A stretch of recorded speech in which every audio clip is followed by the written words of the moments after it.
दोस्तों, अभी तक आप लोगों ने देखा कि रूबी भी सब कुछ सोचते सोचते ही उसको कब नींद आ जाती है उसे पता ही नहीं चलता।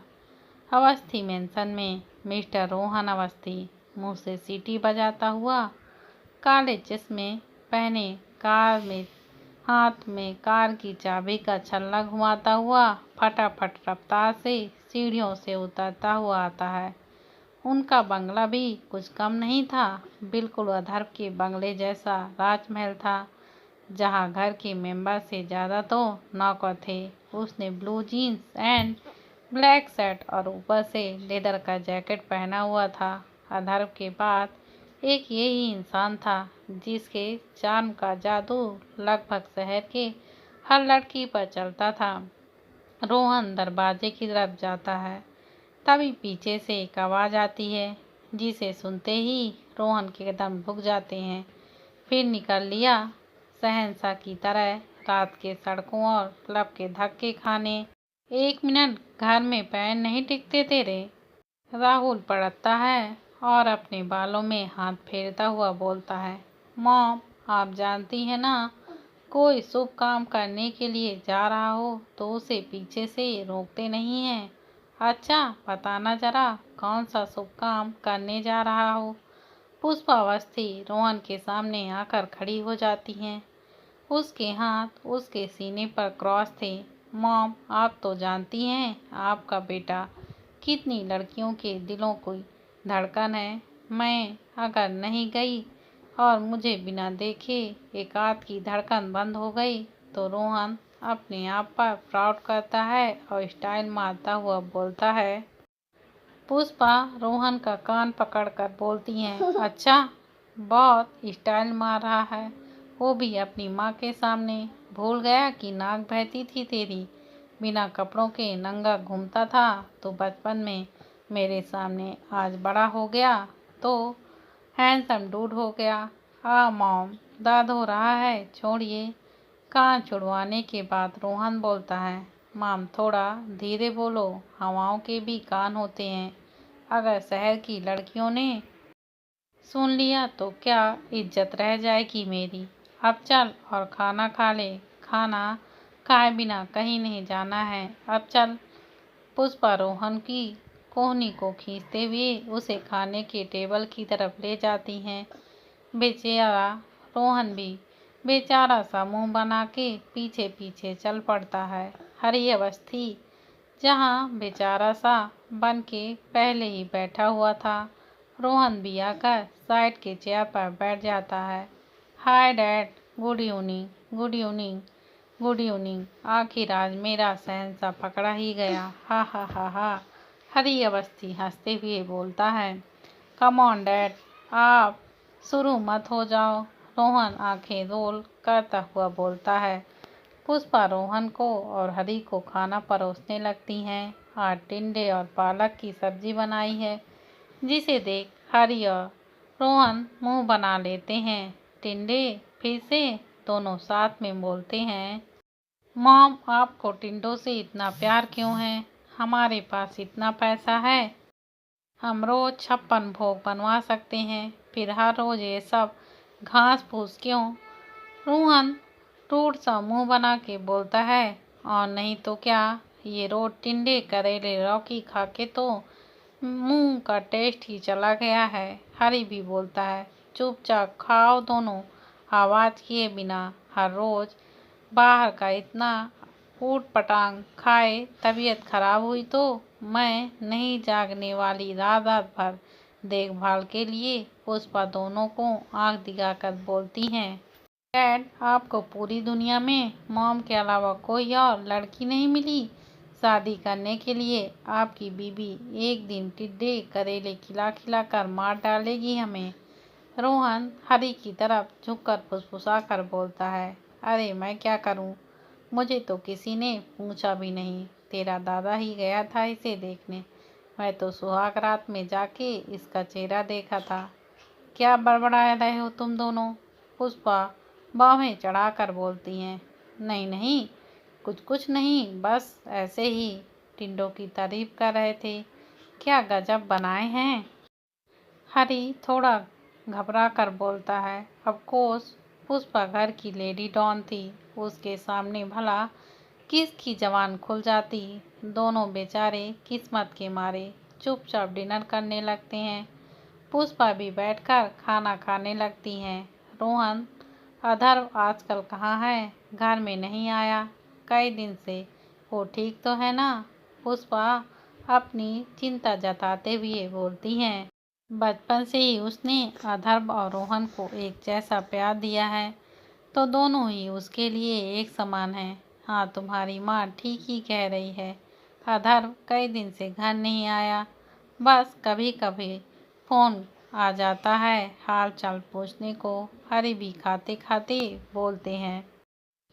डैड, उसने अभी अभी टेक ओवर किया है। आप तो जानते ही हैं कि उसे कितना ज़्यादा काम है। मैं भी ज़्यादातर टाइम उसी की हेल्प में बिताता हूँ।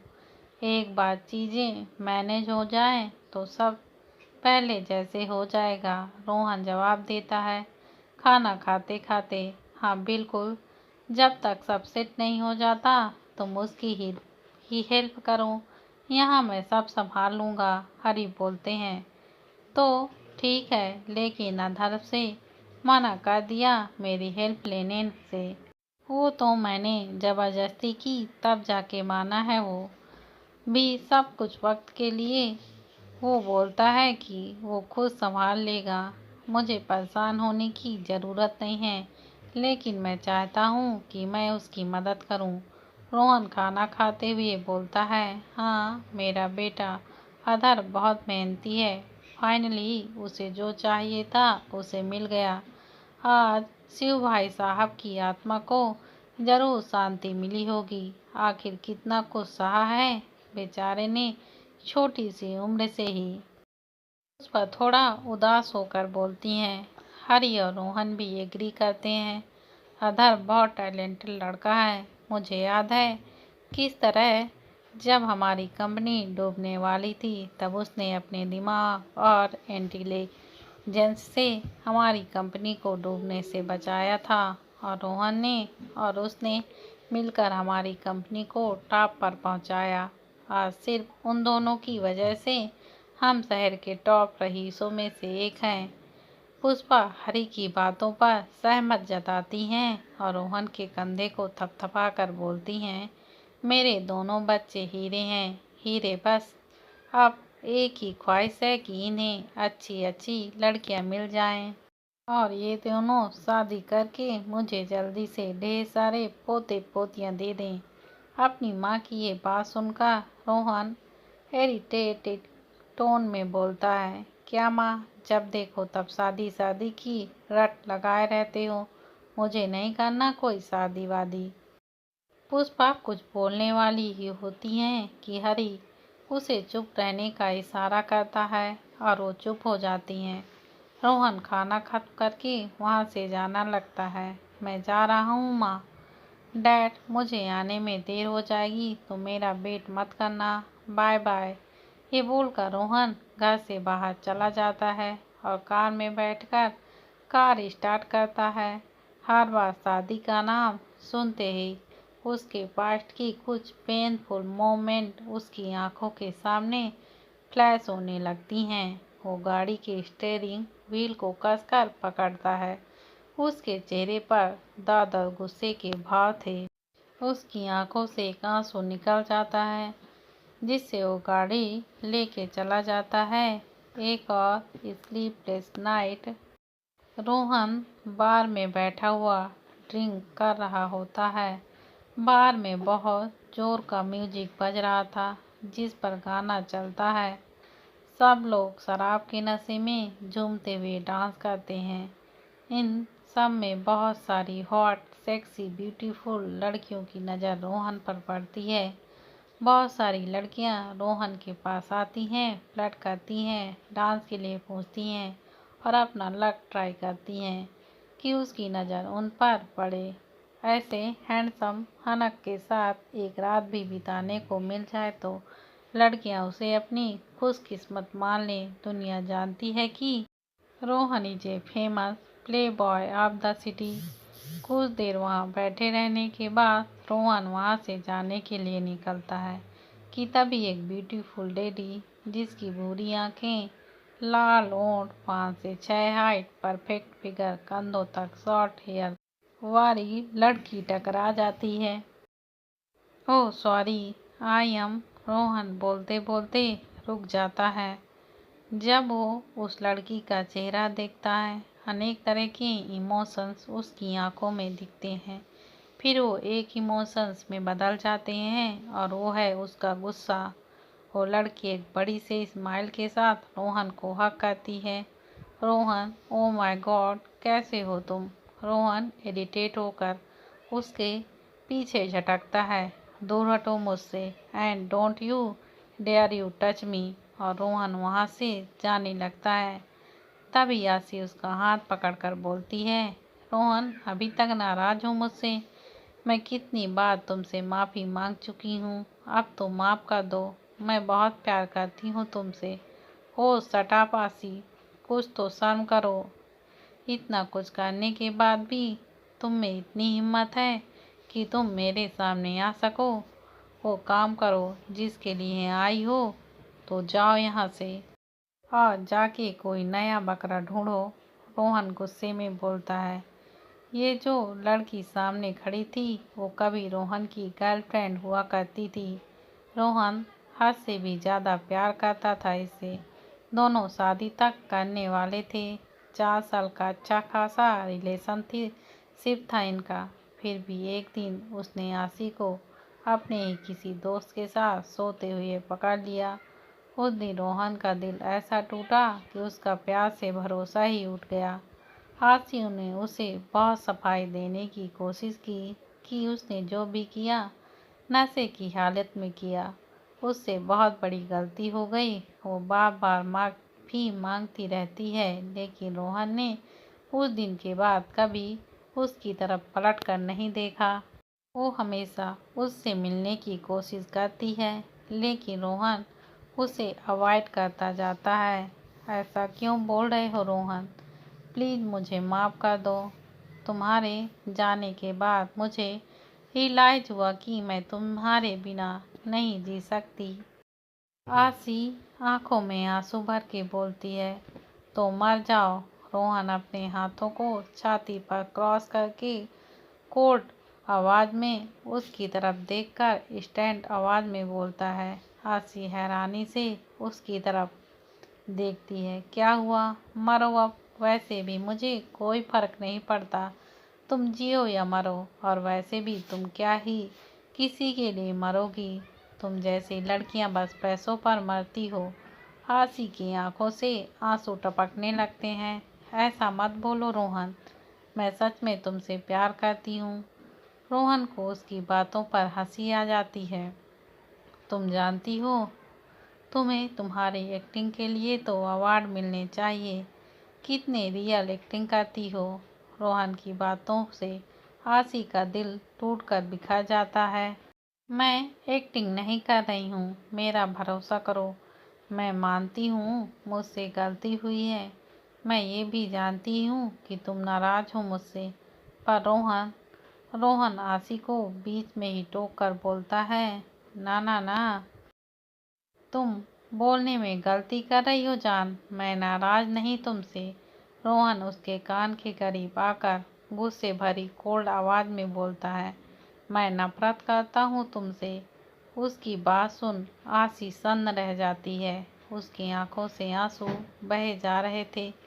मुझे घिन आती है तुमसे। मुझे घिन आती है अपने आप से, जो मैंने तुमसे प्यार किया। दोबारा कभी मेरे आंखों के सामने मत आना, वरना मैं खुद भी नहीं जानता कि मैं क्या कर बैठूंगा। ये बोलकर रोहन वहाँ से चला जाता है।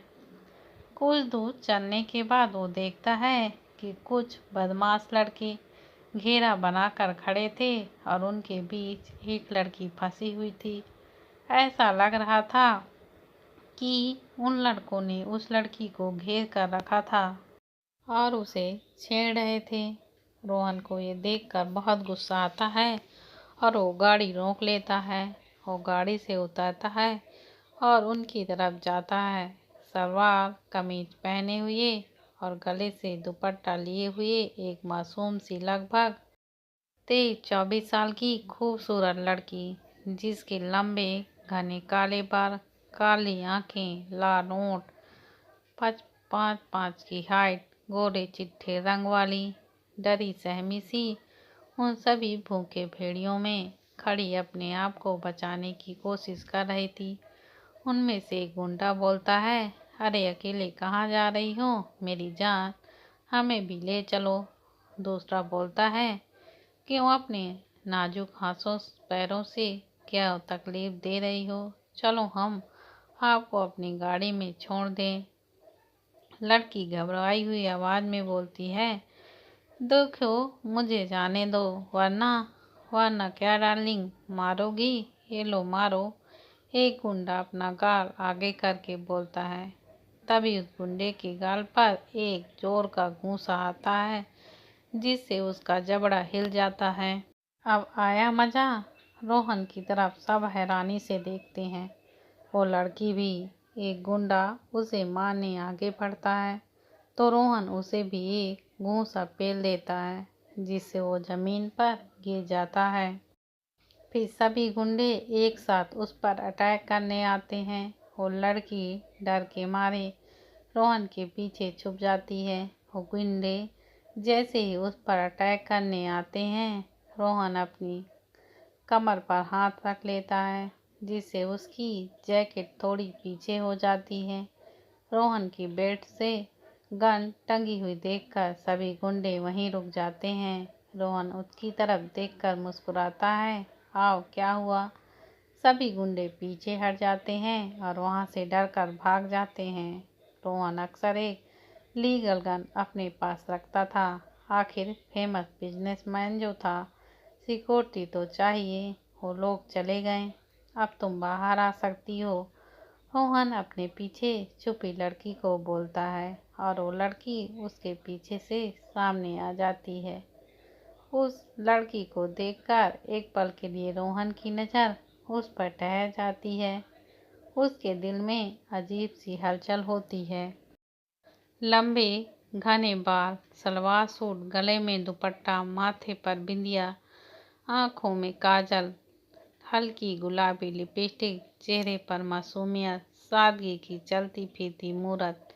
मेरी मदद करने के लिए थैंक यू। उस लड़की की आवाज़ सुनकर रोहन तुरंत होश में आता है।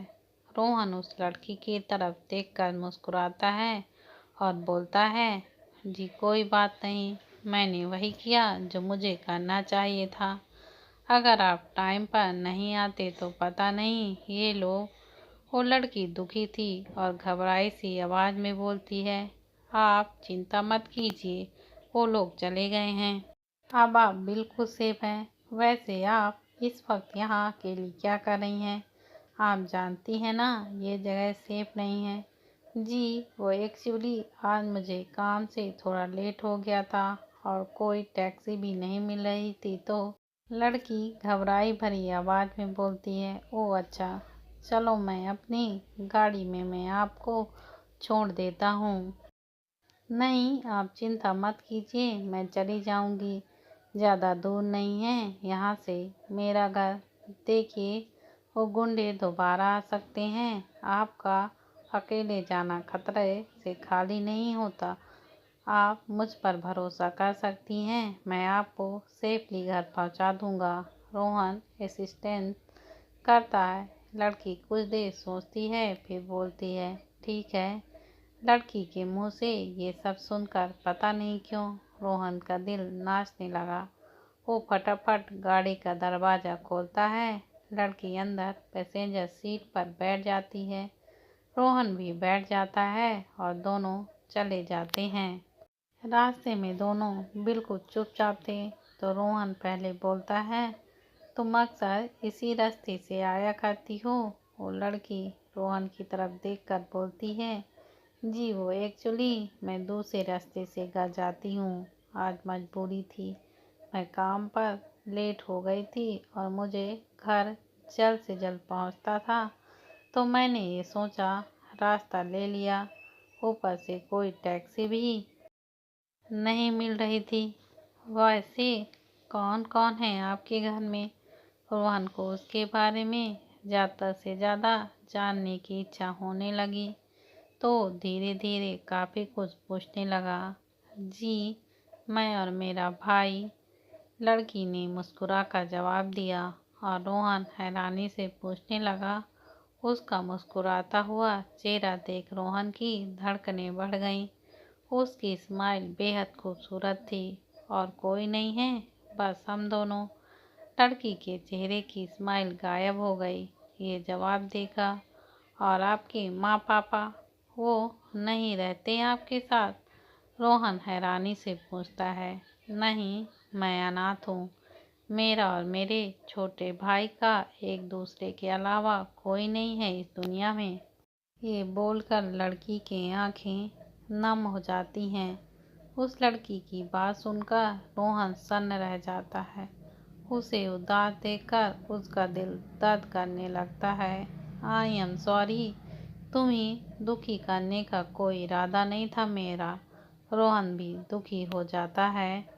इट्स ओके, लड़की एक उदास भरी स्माइल देकर कहती है। उस लड़की का चेहरा उतर सा जाता है।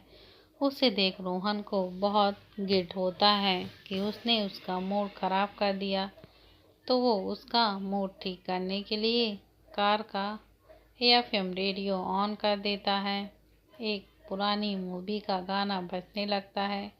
अरे यार, ये कैसा लग गया, ये बोलकर रोहन उस गाने को बदलने ही वाला होता है कि बनने दीजिए ना, यही मुझे बहुत पसंद है। वो लड़की अचानक रोहन का हाथ पकड़कर उसे चेंज करने से रोकते हुए बोलती है। उसके हाथ का वो टच करते ही जैसे दोनों में बिजली का करंट सा दौड़ने लगता है। वो लड़की तुरंत अपना हाथ हटाती है और एम्बैरेसिंग फील करती है। आई एम सॉरी, वो लड़की नीचे देखते हुए अपने बालों को कान के पीछे करते हुए बोलती है। रोहन उसकी तरफ देखकर मुस्कुराता हुआ बोलता है। लगता है आप पुराने गाने की शौकीन हैं। लड़की, रोकिए प्लीज, लड़की एकदम से बोल देती है। क्या हुआ? रोहन ब्रेक मार कर कहता है।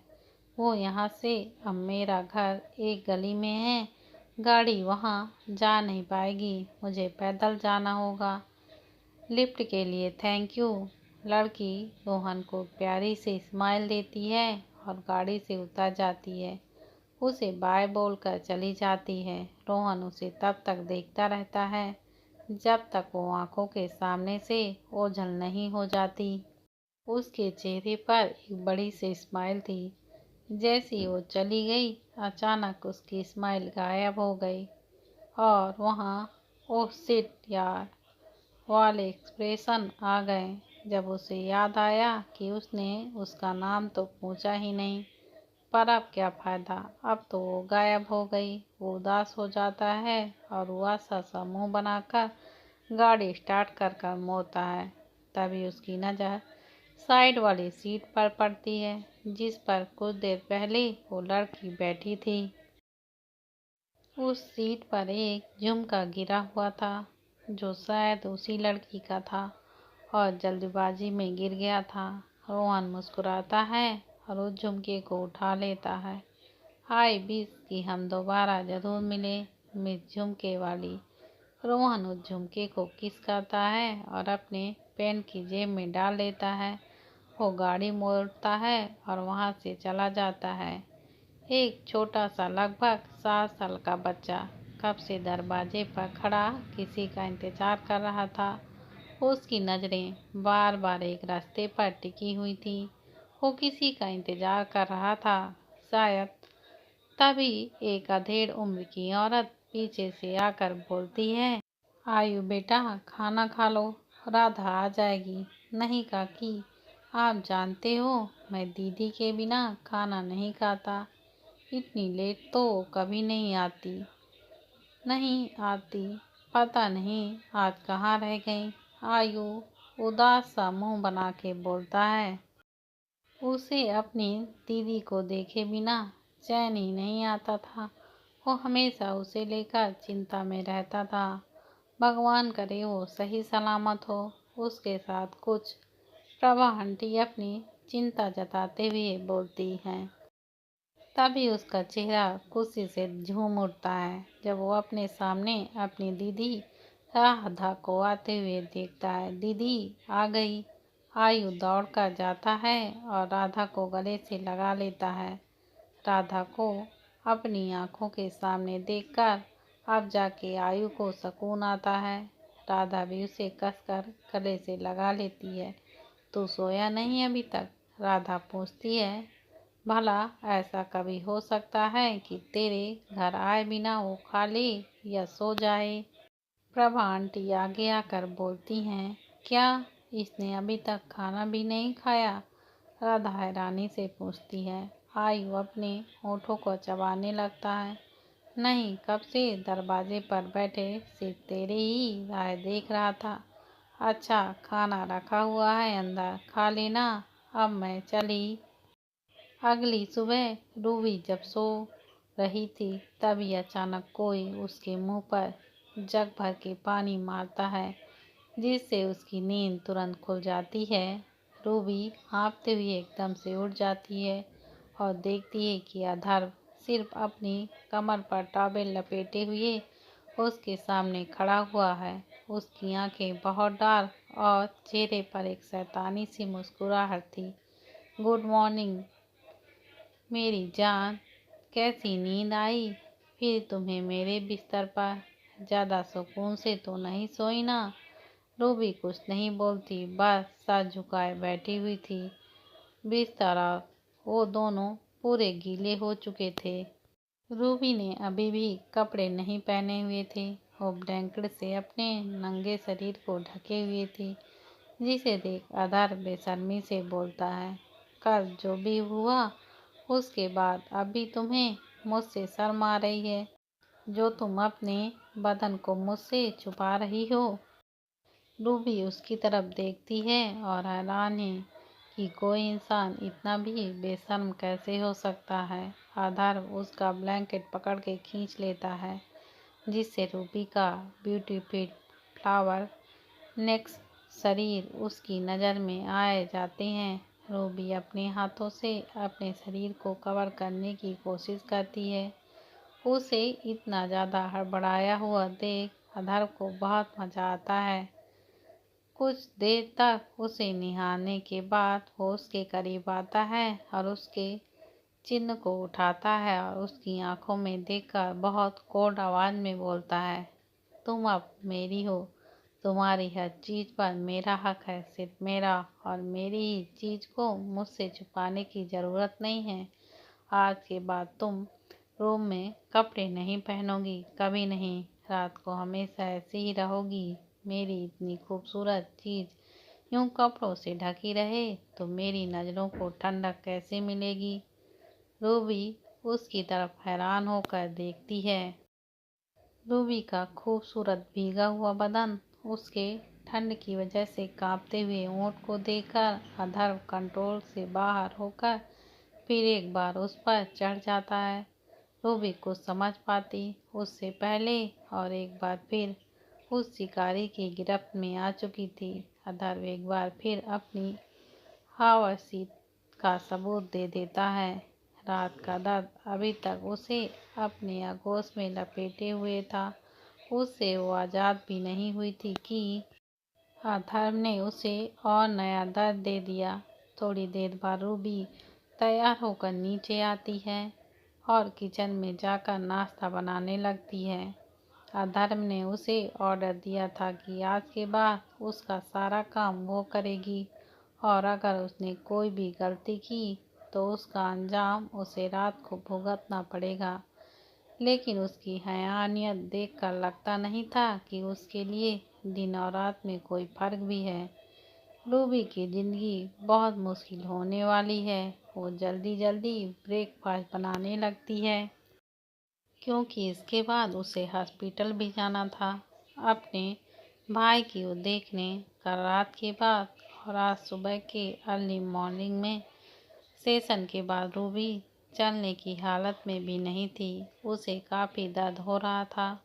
वो खाना टेबल पर लगाती है, तभी अधर बेल स्ट्रेट होकर आता है। ऑफिस के फार्मल सूट हो या कैजुअल क्लॉथ्स या कुछ भी ना हो, उसकी खूबसूरती जानलेवा ही है। लड़कियां तो जैसे अपने दिल को हाथों में लिए उसके पास भटकती रहती हैं, लेकिन अब रूबी के लिए ये सब कोई मायने नहीं रखता। अधर्व डाइनिंग टेबल पर बैठकर खाना खाने लगता है। रूबी हिम्मत करके पूछती है, अधर्व अधर्व बिना उसकी तरफ देखे बोलता है, हाँ, वो मुझे हॉस्पिटल जाना है, क्या मैं जा सकती हूँ? रूबी हिम्मत करके बोलती है। अधर्व का ध्यान खाने की तरफ था। वो खाते खाते बोलता है, नहीं, तुम मेरे साथ ऑफिस चलोगी?